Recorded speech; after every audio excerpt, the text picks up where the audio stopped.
Hello, Chattanooga. You're listening to AM 1240 and 92.7 FM. Clutch with Keon Rose is the show. Nooga Radio is the station. Noogaradio.com is our website.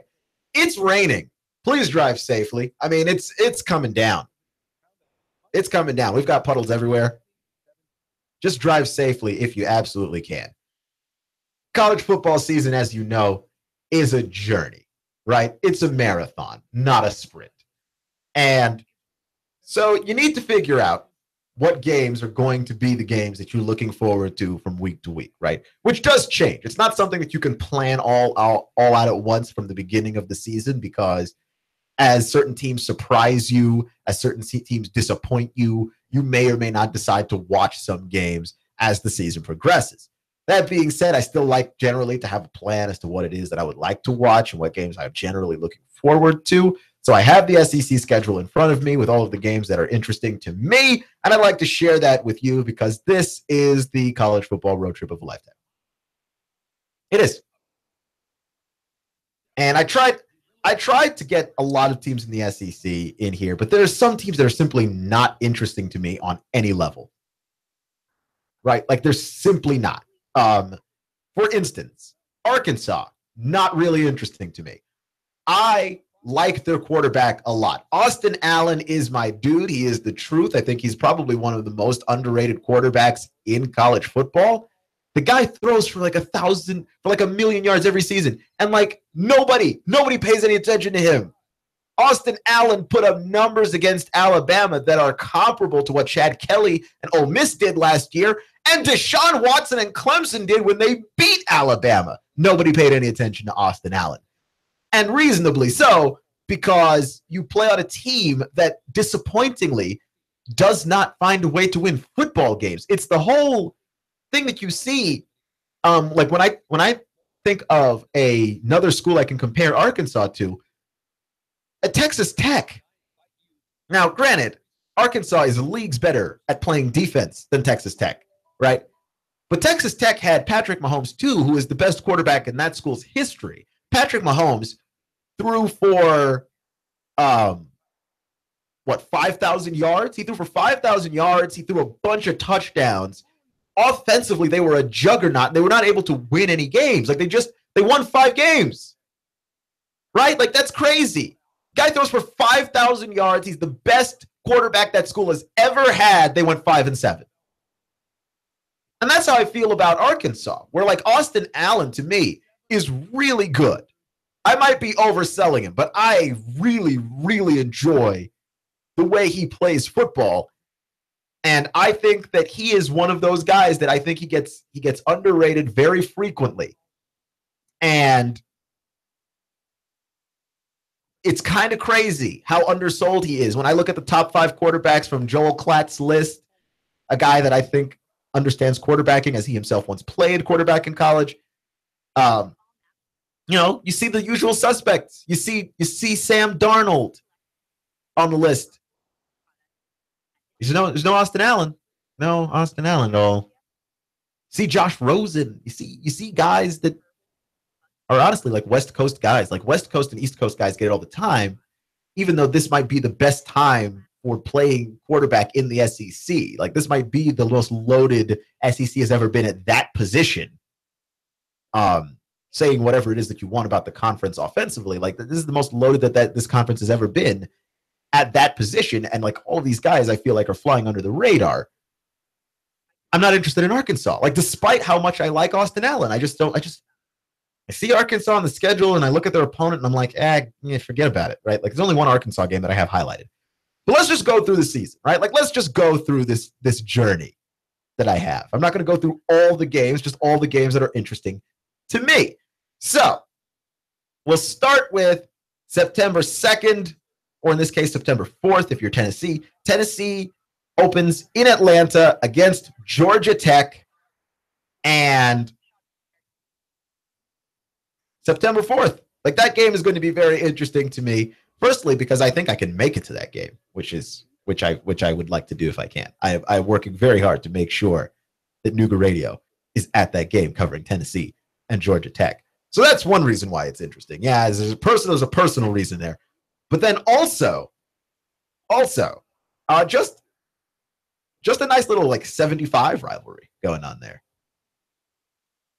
right? Like just the 75, a little battle of the 75 going on, which I find to be interesting. Also, it's a quality opponent against Tennessee opening their season with Butch Jones playing for a lot of confidence from the fan base. He needs that game to go well for him, I think. If people are going to give him the benefit of the doubt moving forward for the rest of the season. I've been on the record, by the way, as saying that Tennessee is going to win 8 games this year. So we'll see how that goes. I do think that this game is one of those games. The other game that I find interesting to be in the opening weekend of college football is Alabama and Florida State, which I find to be interesting for a couple of reasons, right? Alabama and Florida State is simply interesting because Florida State is going through this cycle that they have where they are one of the better teams in that conference still, but it is a downward cycle for them. Alabama should be on a downward cycle, but there's no real way to tell. Defensively, right? With all the talent that they've lost in the last 2 years, they ought to be on a downward cycle, except that Alabama is never seemingly on a downward cycle. They just keep trucking along like nobody cares exactly what it is that they're supposed to look like. Like they're supposed to be down. Oh no, they head to another national title game. So I'm done making predictions with Alabama. Alabama is like the equivalent of like Amazon, where people keep betting against Amazon in like the marketplace. Like, oh, eventually Amazon's going to lose money, and then Amazon never loses money. Alabama is Amazon. Alabama is LeBron. Alabama is that Tom Brady. Alabama is that entity that you should never bet against. Even when it feels like there's a good reason to bet against them, don't bet against them, right? So that's the opening weekend of college football. Then we move to week 2, September 9th, and this is the only Arkansas game that I have, which is Arkansas versus TCU, which is an interesting game in large part because Arkansas is going to be good this year. And I want to watch at least one Arkansas game because they're good for fireworks all the time. They score incredibly easily, it feels like. They're not much for defense, though. At least not for consistent defense. And they have one of those bend but don't break defenses where if you do break it, you break it like all the way. So I don't know exactly how to feel about Arkansas on that front. Austin Allen's going to be a joy to watch. And then going up against TCU, I think that TCU is a school that at this point has become the inverted version of Arkansas, where they were always reliable on defense and you could always trust them defensively. And the offense surprised you at times.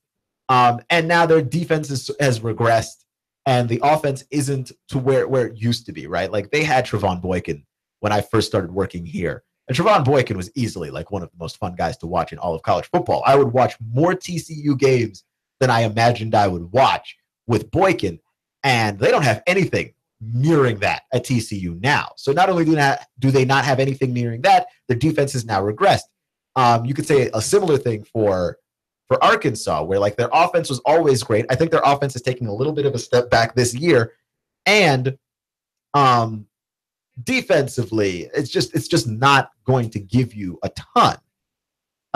So like the two teams make for an interesting matchup, being inverses of one another. And, you know, and any opportunity I get to watch Austin Allen, for me, is going to be fun. I'm not saying that's going to be the only Arkansas game I watch this year. I'm saying that that's the one that I have highlighted that I feel like I must watch. Georgia versus Notre Dame in South Bend, Indiana. I believe that this is the beginnings of a 1-1. And Notre Dame's always a big-time opponent. It's going to be a nationally televised game. It's going to be that game on NBC that always happens with Notre Dame. And this is an interesting game for a couple of reasons, right? Because like Kirby Smart has a lot to prove. Being on national TV is gonna help highlight him or begin the process of burning him. Meanwhile, at Notre Dame, Brian Kelly, that man is on a very hot seat. He hasn't won a whole lot, right? He came in as being this highly touted coach out of Cincinnati, and he hasn't done a whole lot at Notre Dame. And at some point, he's going to need to bring in results. That school is too renowned. That school has too much history for the subpar performance that is being given by Brian Kelly.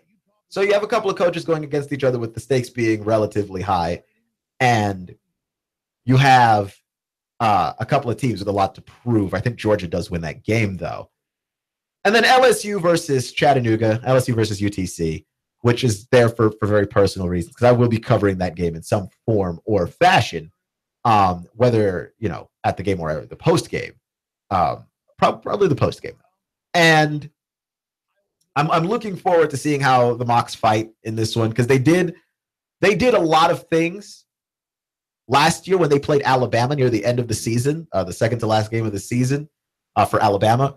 They did a lot of things against Alabama that I think, laid the foundation for what Clemson could do, and Clemson has higher level talent. And then also just generally pissed off Nick Saban, which made for a great press conference the next day.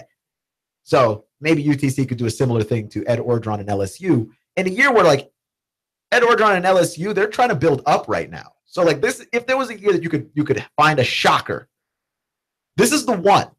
This is the one right here. Week 3, September 16th, Tennessee versus Florida. I don't need to explain why Tennessee versus Florida is an important game. I don't feel like I need to explain that to you.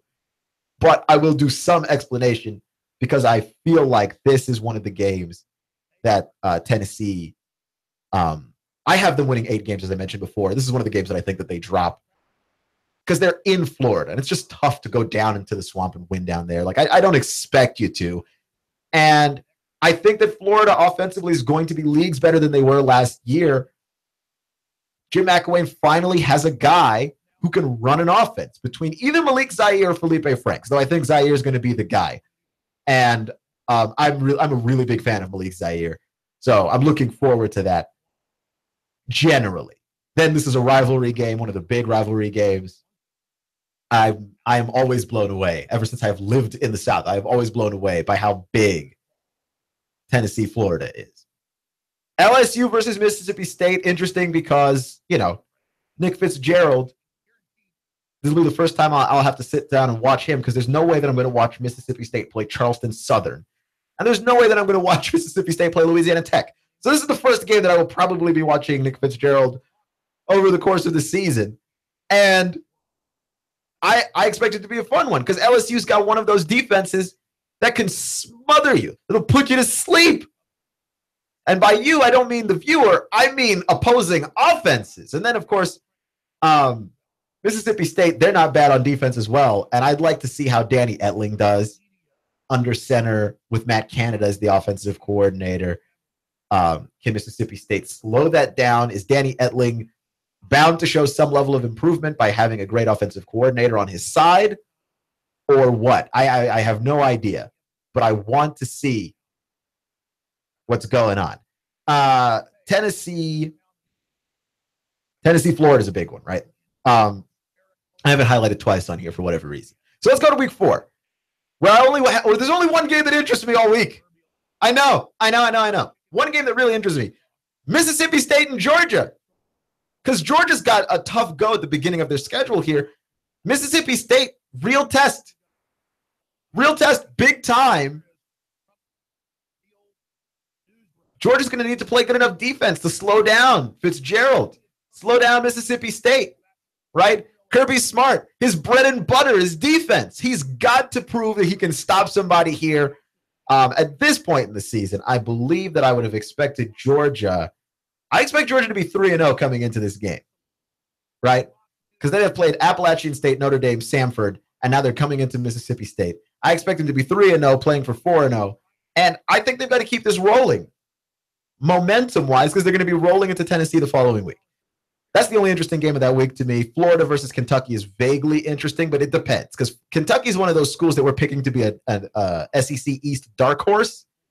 If Kentucky actually is undefeated up until this point in the season, which is possible, their schedule's not really difficult, actually. Kentucky plays Southern Miss, Eastern Kentucky, South Carolina. It's not super difficult up to this point. That actually could become an interesting game if Kentucky actually is undefeated up until that point. They can't slip up against South Carolina, though. The following week, we have Tennessee and Georgia, which is, again, another rivalry game involving the Vols, so I do not feel like I need to explain to you why that game is important. Mississippi State plays Auburn. How is Jarrett Stidham doing at this point in the season with Auburn? Because either Auburn is on the rails to be a challenger in the SEC West to Alabama, or they're a complete dumpster fire, and we're talking about firing Gus Malzahn. They need to win this one against Mississippi State going into the bye week if they want any chance of anything fun happening, right? The next week, October 7th, LSU and Florida. Interesting game because Florida, are they going to be in it at this point in the season? We're about at the halfway point. And LSU is another school that needs to perform well because they're also trying to be a challenger in the SEC West. And their schedule up until this point will be relatively easy. They're going to play BYU and UTC, and then they'll play Miss State, which will be a challenge, but I think they can win that game. Syracuse, Troy, and Florida, who I think that they are better than.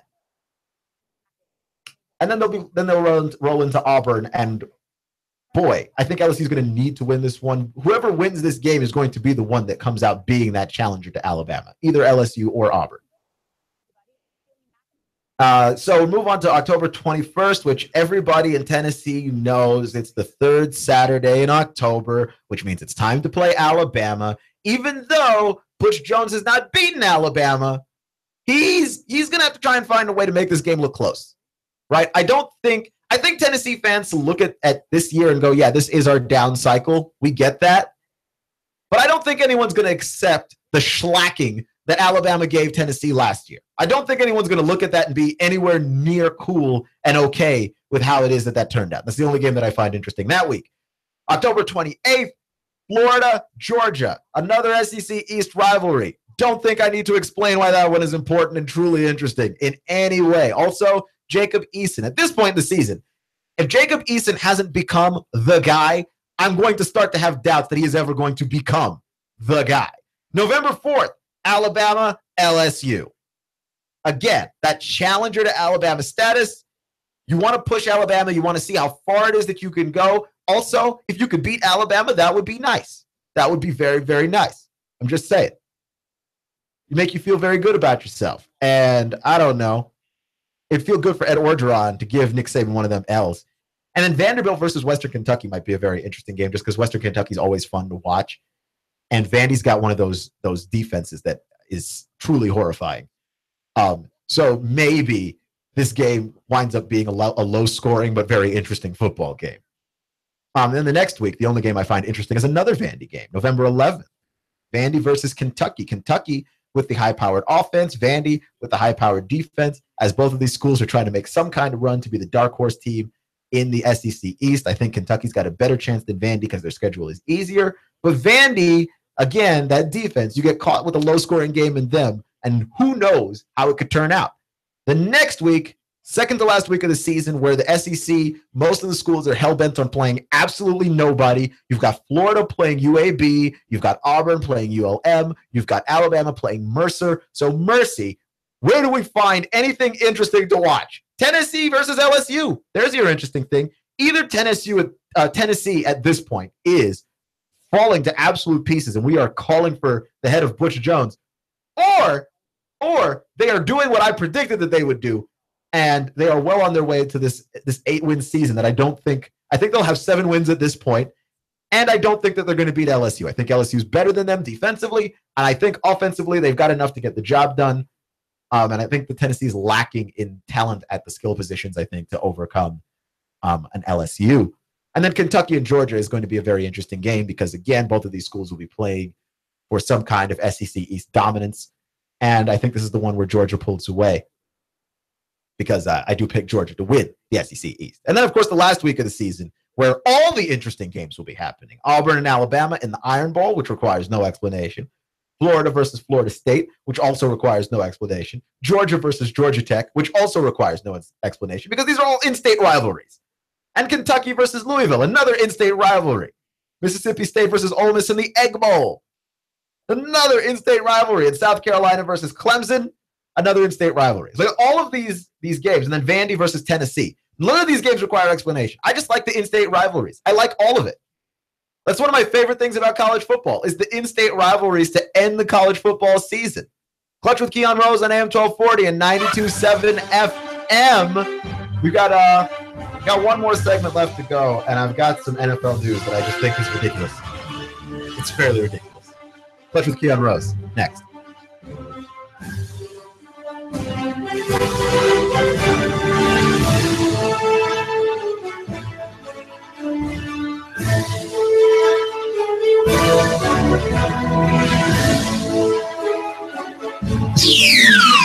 The Tennessee Valley's news, talk, and sports leader. Nooga Radio, AM 1240 and 92.7 FM. 3, 2, 1. Chattanooga Radio, AM 1240 and 92.7 FM's news now. A 7-year-old boy was gunned down, according to Chattanooga cops, in the second of 2 shootings in Dodson Avenue. At 5:17 a.m. on Sunday, the Chattanooga police say they responded to a shots fired call on Dodson Avenue and discovered a 7-year-old boy suffering from a wound from a high-velocity object. They say it may have been a bullet. He was rushed to the hospital. And on Saturday, a 28-year-old Leslie LeBron Walker Jr. was also rushed to the hospital after being shot himself. The Violent Crimes Bureau is investigating both cases. Saudi Daisy police have put out a warning to citizens after a robbery in Memphis where robbers pretended to be Memphis police, complete with a car with flashing blue lights. Saudi Daisy police say the safe thing to do is to pull over into a 24-hour business and call 911 if you get pulled over, just to make sure your pullover is legit. And a transportation sales tax will be voted on soon in Walker County. Russell Stroud, Nooga Radio News, now. In-depth traffic, news, and information. Mornings on Nooga Radio, AM 1240 and 92.7 FM. Expect lots of clouds and muggy weather out there through your nighttime. A spotty shower or two may pass through. Lows near 72. For Tuesday, continued unsettled, mostly cloudy, highs into the lower 80s. Widely scattered showers and thunder showers will move on through. More of the same for the midweek. McBriar Realty is now Real Living Southern Realty, serving the entire tri-state area. Find your dream home now with Real Living Southern Realty. For their complete listings and more, rlsouthernrealty.com. And I'm Swarm Team 12 Chief Meteorologist Patrick Orr on Nooga Radio AM 1240 and 92.7 FM. Hi, this is Eric Pelton. Taxes, accounting, business advice. I've got a neat brochure, 12 ways to improve your business profits. Come on by for a free consultation and we'll give you a copy. E.J. Pelton Company, 332-3339. I have the best steak selection in town. Name of the business is Don's Meat Shop, and I'm Donnie Raines. Just ask for Donnie. I make over 20 different types of sausages. Most of them are great for grilling. We have the best selection, best quality. We have the hard-to-find items. Don's Meat Shop. Hi, I'm David Crockett, and I'm here with David Tulis, and we're having a little discussion over who's the number one Nooga centrist. If you want to keep up with free market ideas, then read Nooganomics.com. David Tulis, the blogger with the biggest pen. The Tennessee Valley's news, talk, and sports leader. Nooga Radio, AM 1240 and 92.7 FM.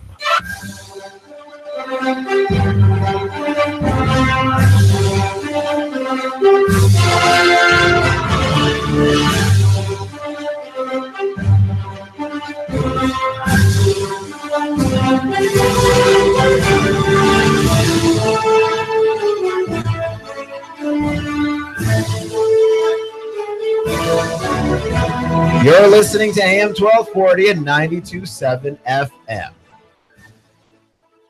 Clutch with Keon Rose. And I got an NFL story that I find to be absolutely ridiculous. It's not a stance that I'm new to, by the way. Because I think Aaron Rodgers is one of the greatest quarterbacks that I think I've ever seen play football. And sometimes when I watch Aaron Rodgers play, I think he is the greatest of all time. And I'm not talking about necessarily the amount of championships, because I feel like you say, I think this guy is great, and everyone's like, well, how many Super Bowls he won? Well, how many playoff games? And it's like, well, no, I'm not talking about his resume, right? I mean, because you encounter this all the time in business. The person with the longest, most decked out resume may not always be the best person for the job, right? Like, having a resume is one skill. Doing the work is another skill entirely. And I'm not letting you off the hook, by the way, if you haven't updated your resume in like 4 years. Do update your resume because you need it in the world. I'm just saying it would be nice if someone could evaluate you on your like actual work. Can't do that before they hire you, though. So you need the resume. I get it. I'm not arguing against resumes. But what I am arguing against is in sports, using the resume to determine greatness. I am arguing against using the number of Super Bowls a guy has won as a measure of his greatness. Because if you want to know who I really believe to be one of the all-time greats in terms of football players, like Dan Marino.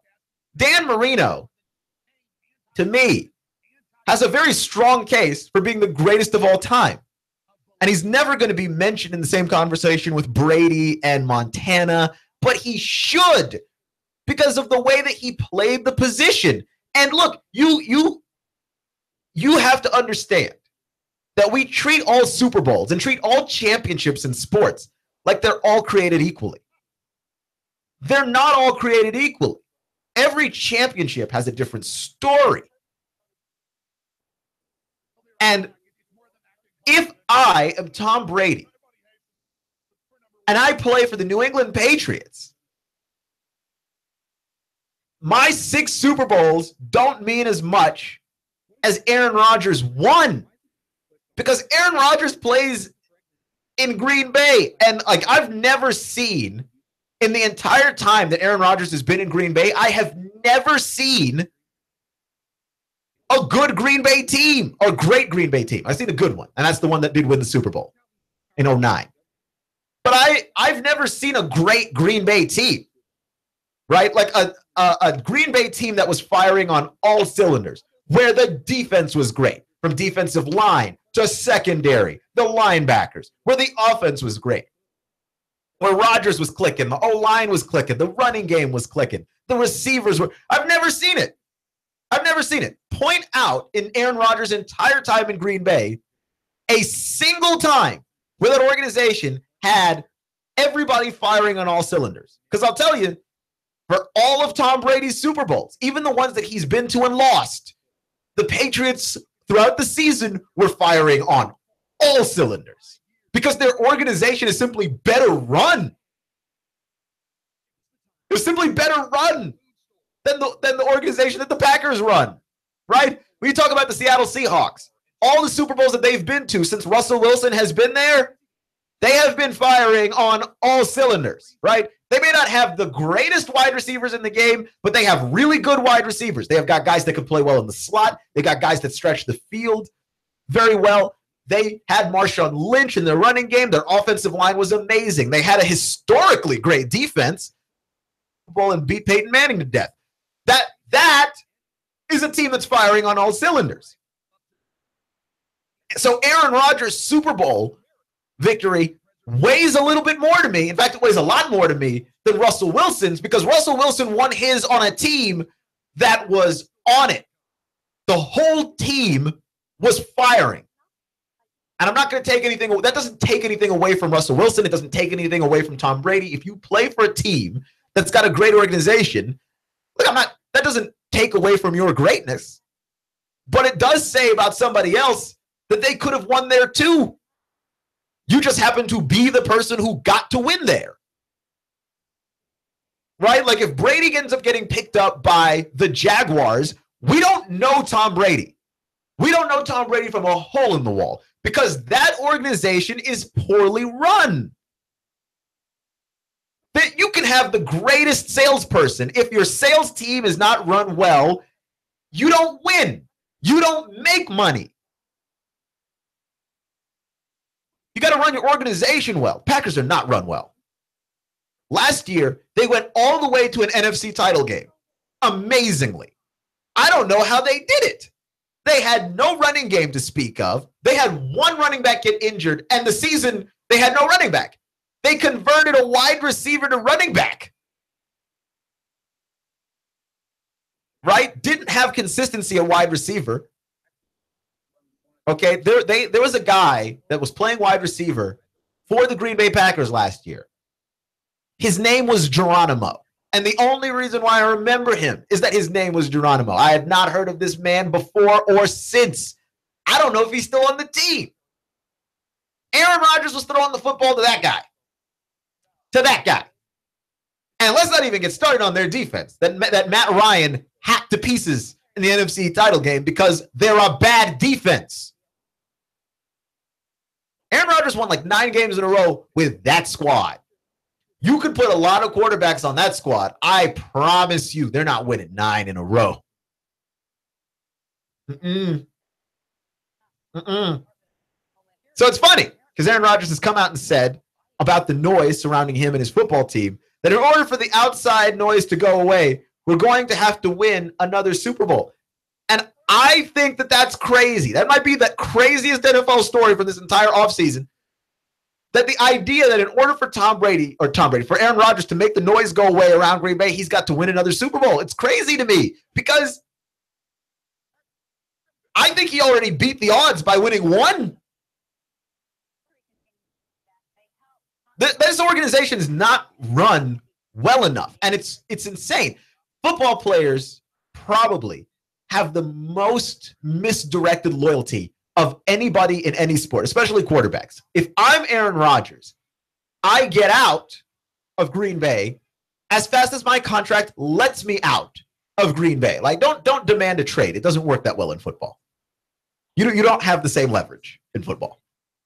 But if you can get out, right? Like, that's why while I am upset and irate with the Redskins for not signing Kirk Cousins and making sure that the guy is an actual permanent part of your football team, I am not at all upset with Kirk Cousins, who's like, I need to make sure that you guys are being run properly and run in a way that even allows you to pay me properly before I decide to sign up long time for this. I can't buckle down on this, and you're going to keep hitting me with the franchise tag, and I'm going to keep signing 1-year deals until you pay me like I am worth, and until you show some ability to be a competently run organization and stop firing your general manager and, telling the media that the guy is an alcoholic. That kind of stuff is not professional. It doesn't look well on you.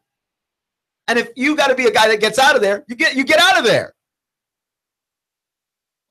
The Aaron Rodgers doesn't need to win another Super Bowl.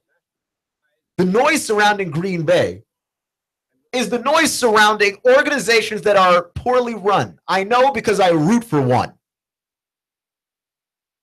Like the noise surrounding Green Bay, I recognize this noise. This noise sounds awfully familiar to fans of, and stop me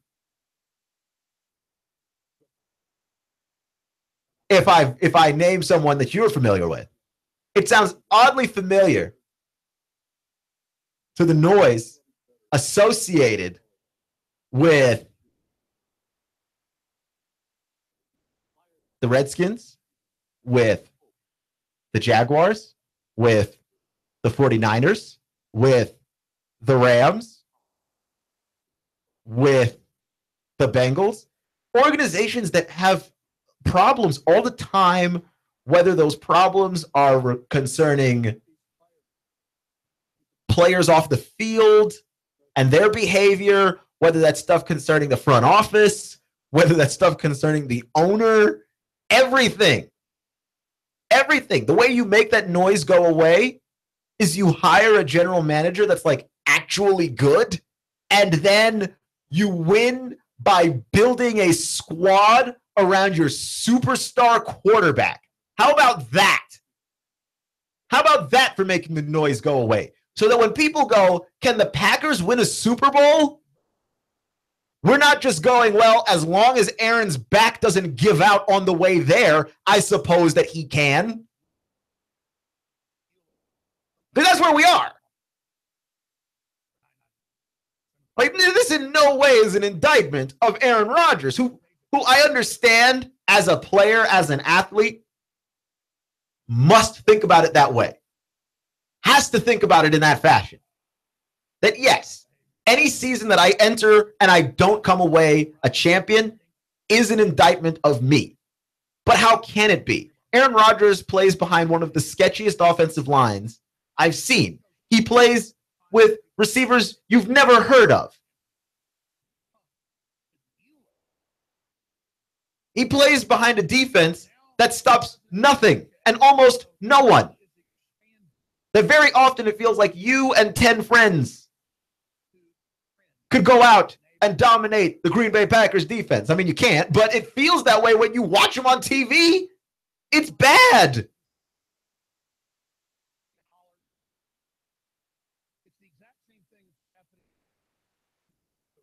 It's truly awful.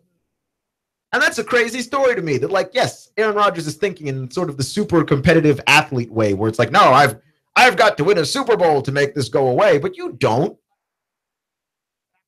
Right? Like there used to be an air of dysfunction around the Tennessee Titans. And we have not talked about the Titans in that conversation in a while. Why? Because they went out, they got an actual general manager in John Robinson, who I think is really good, incredibly smart. He goes out, he signs players, he drafts players who fit a system. There's an actual plan in place. And the Titans have been slowly getting better by filling in positions of need in the draft and in free agency. They were able to go out and get Brian Orakpo to boost the defense, draft Corey Davis to give Marcus Mariota a weapon, make the trade for Marcus Mariota to give themselves a franchise quarterback.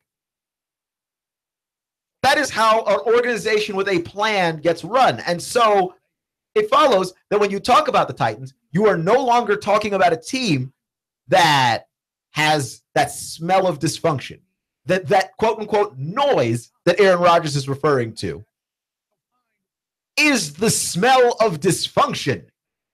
It is the sound of dysfunction. And maybe some of you don't recognize that sound because, you know, the Atlanta Falcons have been run as a good organization for a little while now. And the Titans, it's been year 3 of them being run like an organization that really has a plan and a purpose. But for those of us who root for all the other teams in the NFL,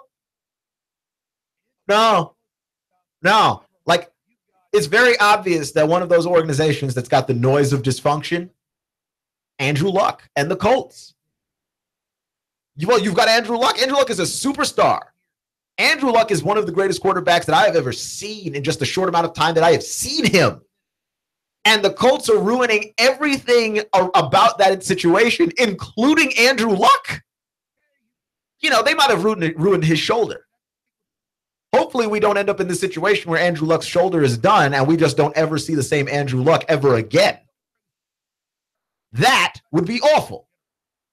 But they're a poorly run organization. The Jags, the Redskins, who even when they are good, have that same noise, right? That same stink. It just kind of hovers. The Rams, just always in this. And I say this about every team all the time. If we know the name of your owner, and by we, I mean general fans, right? If general fans know the name of your owner is really good or really bad. We don't know average owners. I don't know the name of the guy that owns the Vikings. The Vikings are average.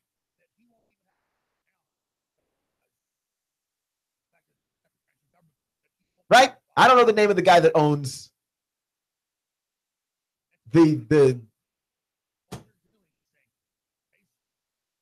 I don't know. I'm thinking the Texans. Right? Like the Texans are really good, but they're not great. But we know who owns the Patriots. It's Robert Kraft. Why? Because he's really good. Because he's really good. We know who owns the Falcons. Arthur Blank. Why? Because he's really good. We also know who owns the Redskins. Oh, it's Daniel Snyder. Why? Because he's awful. We know who owns the Niners. Jed York. Why? Because he's awful. But the owners that you know are really good or really bad. Like you really should strive to be the owner that nobody really notices. That's the aim there. to be under the radar for the most part. And then when you start to win a lot, then people know who you are because you're good. You don't want that stink surrounding you because then we're going to know who you are. That's what the Packers are.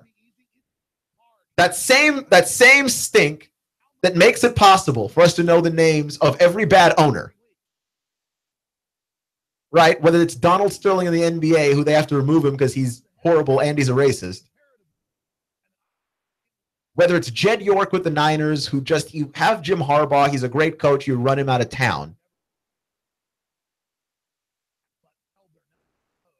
Whoever it is, whatever the case may be. With Jim Irsay with the Colts. Jim Irsay is a nightmare of an owner, right? Like Jim Irsay is a nightmare of an owner who lucked into Peyton Manning and then again stumbled upon Andrew Luck. Like he just happened to have the number 1 overall pick in the year where the 2 greatest quarterback prospects of their generations came out. That's luck. That's not good ownership. And Jim Irsay has been covered a lot, but Jim Irsay is a bad owner. Because Peyton Manning, given the way that the Colts were run, Peyton Manning won a Super Bowl in Indianapolis, and honestly, I marvel at the fact that even that happened. Like, Peyton is good enough that if Peyton were on an organization with a better owner, Peyton Manning wins multiple Super Bowls with that team. Right? The fact that Peyton Manning got to 2 Super Bowls in his career, given how poorly run the Colts were, is a miracle. There's nothing short of an absolute miracle, right? You can't weigh all the Super Bowls the same. Who is the greatest of all time? If you want to look at resume, it is undoubtedly Tom Brady.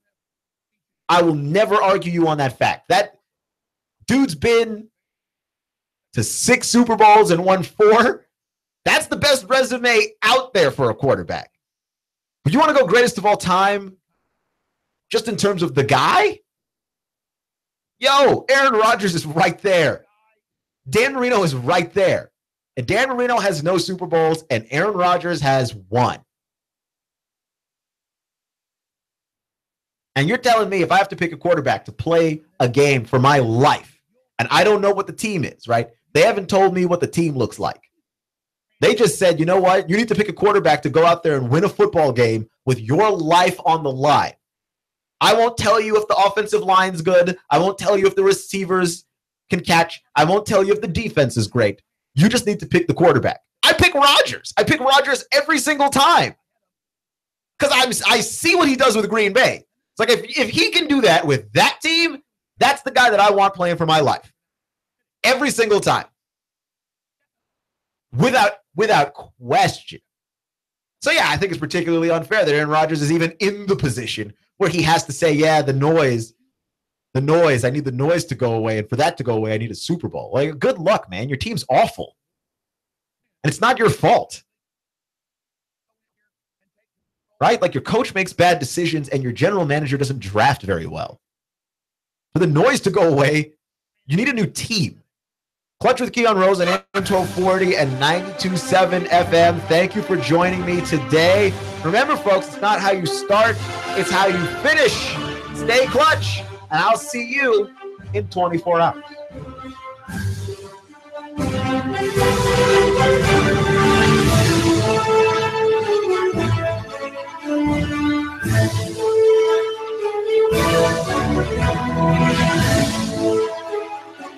In-depth traffic, news, and information. Mornings on Nooga Radio, AM 1240 and 92.7 FM. Overlook Benefit. They're a remedy for allergies, sinuses, headaches, and sleep problems. Aches and pains? Let me help you live a better life. Hi, Loretta Lynn here. It's a free consult. Call me today. Look, I'll even give you a free bottle of essential oil. 423-605-4719. Loretta Lynn's Essential Oils. They've been around for thousands of years. They can even be an alternative to pesticides in your garden. Call today. That's 423-605-4719 and take control of your health. Hi, this is Eric Pelton. Taxes, accounting, business advice. I've got a neat brochure, 12 ways to improve your